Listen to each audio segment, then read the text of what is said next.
اقرأ باسم ربك الذي خلق خلق الإنسان من علق اقرأ وربك الأكرم. கண்ணியத்திற்குரிய அல்லாஹ்வின் அடியார்களே, நம் அத்தனை நபர்களுக்கும் தெரியும், இன்றைய தினம் கிறிஸ்துவ ஆண்டின் முதல் நாளினுடைய துவக்கம் என்று. இது போன்ற தினங்களை உலக மக்களுக்கு மத்தியில் எப்படி நம்ப வைக்கப்பட்டிருக்கிறது என்றால், எவர்கள் இந்த தினத்தை சந்தோஷமாக கொண்டாடுவார்களோ அவர்களுடைய வருடம் முழுவதும் அது சந்தோஷமாக இருக்கும். எவர்களுக்கு இன்றைய தினம் துக்ககரமாக அமைந்து விடுமோ அவர்களுக்கு ஏனைய தினங்கள் துக்ககரமாக இருக்கும். எவர்கள் இன்றைய தினத்தில் நான் அதை செய்வேன் இதை செய்வேன் என்ற லட்சியமாக எடுத்து அதற்கு பின்னால் அதை அப்படியே நடைமுறைப்படுத்த வேண்டும் என்பன போன்ற விஷயங்கள் எல்லாம் நமக்கு இப்படி நம்ப வைக்கப்பட்டு இது போன்று சொல்லிக் கொடுக்கப்படுகின்றது. ஆனால் இஸ்லாத்தை பொறுத்த மட்டிலும் எந்த ஒரு தினத்தை கொண்டோ எந்த ஒரு நாளை கொண்டோ இது போன்றதொரு எந்த சிறப்பும் இல்லை. மாற்றமாக அல்லாஹ் எதை நமக்கு நாடி இருக்கின்றானோ, அல்லாஹ் நமக்கு எதை சொல்லி தந்திருக்கின்றானோ அதன் அடிப்படையில் நாம் இருக்க வேண்டும். அதுதான் அல்லாஹு தாலா நமக்கு தருகின்றான் என்பதை நாம் முற்றாக புரிந்து கொள்ள வேண்டும்.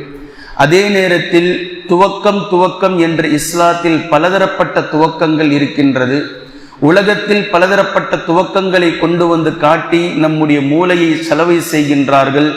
முஸ்லிம் பெண்களை, அதே போன்று சிறுவர்களை, ஏனைய மக்களை இது போன்ற துவக்கங்களை காட்டி இது இப்படி இருந்தால் இப்படி அமையும், இப்படி இருந்தால் இப்படி அமையும் என்றெல்லாம் நமக்கு நம்ப வைக்கப்படுகிறார்கள், நமக்கு தவறுதலாக கற்றுத்தந்து கொண்டிருக்கிறார்கள். இஸ்லாத்தில் ஏகப்பட்ட துவக்கங்கள் ஆக சிறந்த துவக்கங்களாக இருக்கிறது. இதில் மிக முக்கியமான ஒரு துவக்கத்தை மாத்திரம் நான் நினைவில் காட்டுகின்றேன்.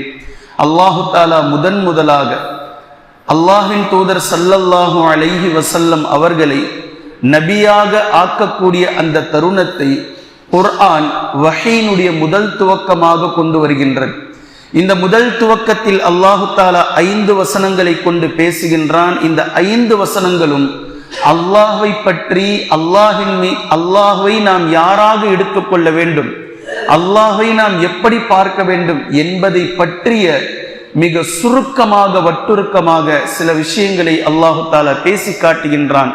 இதிலிருந்து நமக்கு புரிய வருவது என்னவென்றால், நீங்கள் எங்கிருந்து துவங்கினாலும், எப்போது நீங்கள் துவங்கினாலும், எதிலிருந்து நீங்கள் துவங்கினாலும் உங்களுடைய துவக்கம் அல்லாஹ்விடம் இருந்து இருக்கட்டும்.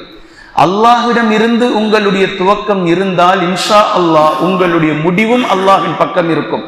உங்களுடைய துவக்கங்கள் அல்லாஹ்வை விடுத்து வேறு ஒரு விஷயத்திற்காகவோ வேறு ஒரு விஷயத்திலிருந்து இருந்தால் உங்களுடைய முடிவும் நஊது பில்லாஹ் மின் தாலிக், அல்லாஹ் நம்மை பாதுகாக்க வேண்டும், முடிவும் வேறு ஒன்றுக்காக வேறு ஒரு இடத்தில் தான் போய் முடியும்.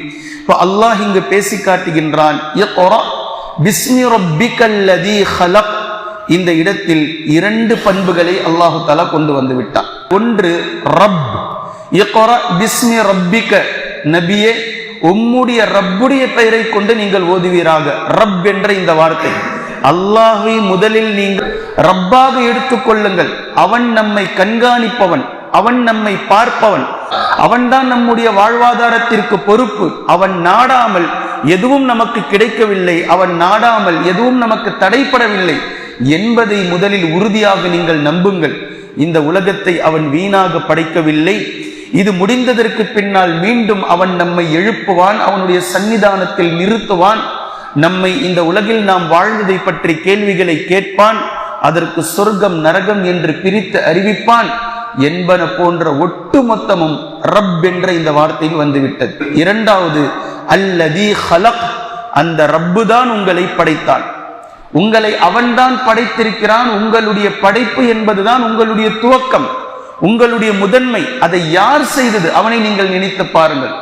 நீங்கள் தாயினுடைய வயிற்றில் இருந்து வந்திருந்தாலும் சரி, ஆதம் அலைஹிஸ்ஸலாம் அவர்கள் ஆரம்பமாக களிமண்ணில் இருந்து வந்திருந்தாலும் சரி, ரூஹாக ஈசா அலைஹிஸ்ஸலாம் அவர்கள் வந்திருந்தாலும் சரி, ஆதம் அலைஹிஸ்ஸலாம் அவர்களுடைய விலா எலும்பிலிருந்து ஹவ்வா அலைஹிஸ்ஸலாம் அவர்களுடைய துவக்கமாக இருந்தாலும் சரி, உலகத்தில் யார் எந்த துவக்கத்தில் இருந்து வந்தாலும் அந்த துவக்கத்தை கொண்டு வந்தவன் அவன்தான், அந்த துவக்கத்தை படைத்தவன் அவன்தான். ஹலக், அவன் படைப்பாளன்.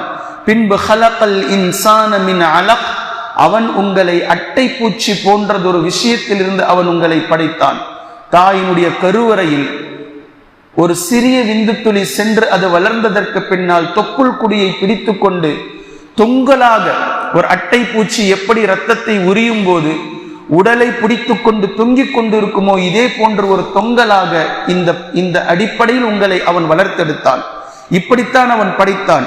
இக்ரா வ ரப்புக்கல் அக்ரம், உங்களுடைய ரப் மகா சங்கையானவன். இந்த துவக்கத்தை நீங்க மிஸ் செய்தீர்கள் என்றால், அல்லாஹின் புறத்திலிருந்து தான் அனைத்தும் என்ற இந்த துவக்கத்திலிருந்து நீங்கள் விலகி நிற்பீர்களேயானால் உங்களுடைய முடிவுகள் அனைத்தும் தவறுதலாகத்தான் இருக்கும். இக்ரா வ ரப்புக்கல் அக்ரம், உங்களுடைய ரப் மகா சங்கையானவன், அவனுடைய பெயரை கொண்டு நீங்கள் ஓதுவீராக. அல்லதீ அல்லம பில் கலம், அவன்தான் உங்களுக்கு எழுதுகோலை கொண்டு கற்றுக் கொடுத்தான். இந்த எழுதுகோல் என்பதை ஏன் அல்லாஹ் கொண்டு வரான் அப்படின்னு தெரியுமா? அல்லாஹ்வின் தூதர் ஸல்லல்லாஹு அலைஹி வஸல்லம் அவர்கள் கூறினார்கள், வானம் பூமி படைக்கப்படுவதற்கு 50,000 ஆண்டுகளுக்கு முன்னதாக நம்முடைய தக்தீர்கள் எழுதப்பட்டு விட்டது, அந்த பேனாமை காய்ந்து விட்டது, பேனா உயர்த்தப்பட்டு விட்டது என்று அல்லாஹ்வின் தூதர் ஸல்லல்லாஹு அலைஹி வஸல்லம் அவர்கள் சொல்லி இருக்கக்கூடிய இந்த ஹதீஸை இந்த ஆயத்தோடு நீங்கள் ஒத்து பார்த்தால் மிக தெளிவாக புரிய வரும். அல்லாஹ் நமக்கு இன்டிமேஷன் கொடுக்கிறான், நீங்க என்ன முக்கினாலும் சரி, நான் எதை விதித்திருக்கிறேனோ அதுதான் என்னுடைய தக்தீர், என்னை நீங்கள் நம்புங்கள் என்பதின் பக்கம் அல்லாஹு தஆலா கொண்டு வந்து நம்மை நிறுத்துகின்றான். நான் நாடாமல் எது ஒன்றும் நடக்கவில்லை, நான் உங்களுக்கு அளப்பதுதான் உங்களுக்கு கிடைக்க போகின்றது. உங்களுக்கு ஒண்ணு கிடைக்கலனா அதை நான் உங்களுக்கு எழுதலன்னு அர்த்தம், அது உங்களுக்குரியது அல்லன்னு அர்த்தம், அது வேறு யாருக்கோ ஒருவருக்குரியது என்பது அர்த்தம். இதை நீங்கள் புரிய வேண்டும் என்பதற்காக கலம் என்ற வார்த்தையை கொண்டு வந்து இங்கு பேசுகின்றான். அல்லமல் இன்சான மா லம் யஅலம், நீங்கள் அறியாதவைகளை அல்லாஹு தஆலா கற்றுத் தந்திருக்கின்றான். ஆரம்பமாகவே இதை உங்களுக்கு அவன் தந்திருக்கின்றான். இது இஸ்லாத்தினுடைய முதல் துவக்கம், வஹீனுடைய முதல் துவக்கம். ஜிப்ரீல் அலைஹிஸ்ஸலாம் அவர்களிடமிருந்து அல்லாஹ்வின் தூதர் ஸல்லல்லாஹு அலைஹி வஸல்லம் அவர்கள் கற்ற முதல் இல்ம் இந்த இல்ம். சூரத்துல் அலக்கினுடைய முதல் 5 வசனங்கள் ஜிப்ரீல் அலைஹிஸ்ஸலாம் அவர்கள் நபி ஸல்லல்லாஹு அலைஹி வஸல்லம் அவர்களுக்கு கற்றுக் கொடுத்த முதல் இல்ம் இந்த இல்ம். எனவே ஒரு உலகத்தின் மிகப்பெரிய ஆசிரியரும் உலகத்தில் ஆகச் சிறந்த மாணவருமான ஜிப்ரீல் அலைஹிஸ்ஸலாம் அவர்களும் நபி ஸல்லல்லாஹு அலைஹி வஸல்லம் அவர்களும் சேர்ந்து கற்றுக் கொடுத்த இந்த உலகத்திற்கு கொடுத்த முதல் இல்ம் சூரத்துல் அலக். இது நமக்கு பேசி காட்டுகின்றது, எல்லா துவக்கமும் அல்லாஹ்வை கொண்டு இருக்கட்டும். உங்களுடைய துவக்கம் அல்லாஹ்வை கொண்டு இருக்குமானால், இலல்லாவாக இருந்தால், அல்லாஹ்விடம் இருந்து மினல்லாவாக இருந்தால் உங்களுடைய முடிவு இலல்லாவாக இருக்கும், அல்லாஹ்வின் பக்கம் போய் சேரக்கூடிய முடிவாக இருக்கும். இதில் நீங்கள் கவனமாக இருங்கள். இது வஹீனுடைய முதல் துவக்கம். குர்ஆனுடைய முதல் துவக்கம் சூரத்துல் ஃபாத்திஹா. குர்ஆனுடைய தொகுக்கும் வரிசையில் சூரத்துல் ஃபாத்திஹா நம்முடைய கண்களுக்கு முன்னால் இருக்கின்றது. 7 வசனங்கள் கொண்ட இந்த சூரா குர்ஆன் முற்றாக முழுக்க என்ன பேசுகின்றதோ அதை அல்லாஹு தஆலா 7 வசனங்களில் பேசி முடித்திருக்கின்றான். சூரத்துல் பக்ரா முதல் சூரத்துல் நாஸ் வரை எந்த கருத்தையெல்லாம் அல்லாஹு தஆலா பேசி இருக்கின்றானோ ஒட்டுமொத்த கருத்தினுடைய சாராம்சம் சூரத்துல் ஃபாத்திஹாவில் அல்லாஹு தஆலா மிக தெளிவாக சொல்லிவிட்டான். நம்மிடத்திலே அழகான 2 துவக்கங்களை நான் காட்டியிருக்கின்றேன். ஒவ்வொரு நாளும் ஃபஜ்ரை கொண்டு துவங்கக்கூடிய நம்முடைய துவக்கம் இன்ஷா அல்லாஹ் அல்லாஹ்விடத்தில் பரக்கத் பொருந்தியதுதான்.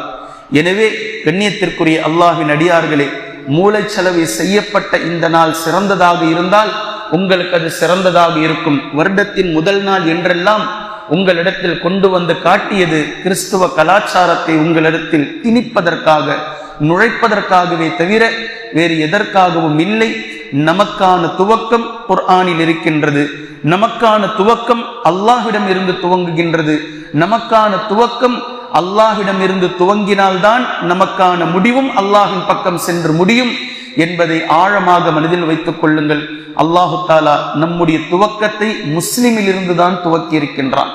உலகத்தில் படைக்கப்பட்ட ஒவ்வொரு குழந்தையும் முஸ்லிம்களாக துவக்கம் ஆகச் சரியாக துவங்கப்பட்டிருக்கின்றது. அதே துவக்கத்தை கொண்டு நாம் செல்லும் வரை இன்ஷா அல்லாஹ் நம்முடைய முடிவும் முஸ்லிம்களாக இருக்கும் என்பதில் மாற்று கருத்தில்லை. அல்லாஹ்விடத்தில் அளவுக்கு அதிகமாக இதற்காக துஆ செய்வோம். குர்ஆனையும் ஹதீஸையும் தெளிவாக விளங்கக்கூடிய நன்மக்களாகவும் அதை நடைமுறைப்படுத்தக்கூடிய மக்களாகவும் அல்லாஹ் நம்மை ஆக்குவானாக. சுப்ஹானக்கல்லாஹும்ம பிஹம்திக அஷ்ஹது அல்லா இலாஹ இல்லா அன்த அஸ்தக்ஃபிருக வ அத்தூபு இலைக்.